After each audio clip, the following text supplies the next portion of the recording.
Aku percaya setiap buku datang di waktu yang berbeda.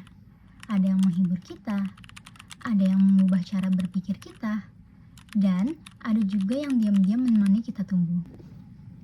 Selamat datang di The Book That Filled My Month. Aku akan berbagi buku-buku yang mengisi bulanku dan cerita-cerita di dalamnya. Sebagai perempuan yang baru memasuki usia dewasa, kadang aku bingung, banyak sekali hal yang aku pertanyakan. Sebenarnya, aku ingin menjadi perempuan seperti apa sih? Karena banyak sekali figur-figur perempuan hebat di luar sana. Dan aku bingung, aku harus menjadi seperti apa. Dan aku menemukan buku ini, The Alpha Girls Guide, karya Henry Manamkiring. Awalnya, aku ngira buku ini tuh bakal ngajarin gimana caranya menjadi perempuan yang dominan atau harus sempurna, tapi ternyata bukan itu maknanya. Buku ini justru ngingetin aku bahwasanya alpha female itu bukan yang harus selalu mimpin orang atau dominan di suatu kelompok.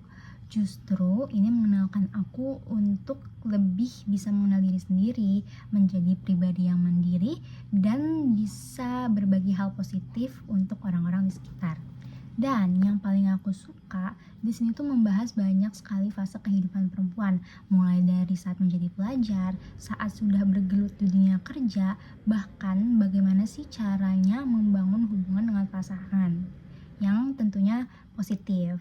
Jadi buku ini tuh mengajari aku banyak sekali hal, dan aku seperti bukan digurui, tapi aku seperti punya kakak perempuan juga yang dia lebih banyak punya pengalaman hidup.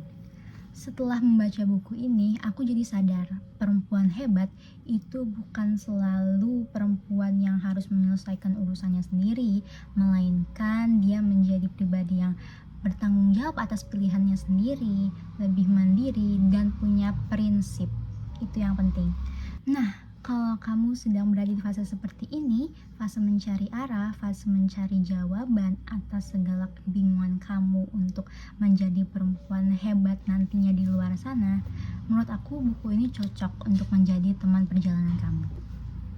Nah, kalau di buku pertama mengajarkan aku bagaimana caranya menjadi seorang perempuan, di buku kedua ini mengajarkan aku bagaimana caranya untuk tetap percaya pada tujuan hidupku. Tada! The Alchemist. Buku ini tuh bukan tentang buku cerita biasa, melainkan ceritanya ini punya makna tersendiri, apalagi dalam perjalanan hidup kita. Kita mengikuti perjalanan Santiago, seorang pengembala yang keluar dari zona nyamannya untuk mengejar mimpinya. Di dalam perjalanannya ini, ia bertemu banyak orang, menghadapi kegagalan, rasa takut, hingga keraguan. Dan disitulah justru aku merasa kisah ini lekat sekali dengan kehidupan kita.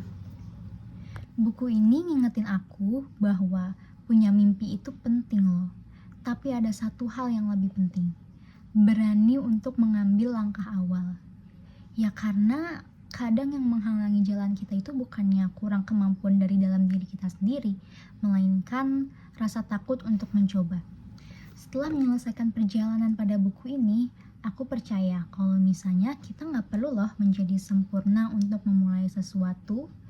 Yang kita perluin hanyalah tetap melangkah, percaya pada proses, percaya pada impian yang akan kita raih, dan membuka diri pada setiap pelajaran di dalam kehidupan. Kalau akhir-akhir ini kamu ngerasa kamu lagi kehilangan arah, kamu ragu dengan pilihan yang kamu pilih, menurut aku buku ini cocok menjadi teman perjalanan kamu. Dan itu dia 2 buku yang menemaniku pada bulan ini. Kalau misalnya kalian pernah membaca buku salah satunya, atau kalian punya rekomendasi buku yang bagus untuk aku baca bulan depan, boleh ya share ke aku. Terima kasih telah menemaniku bercerita. Sampai jumpa di halaman selanjutnya.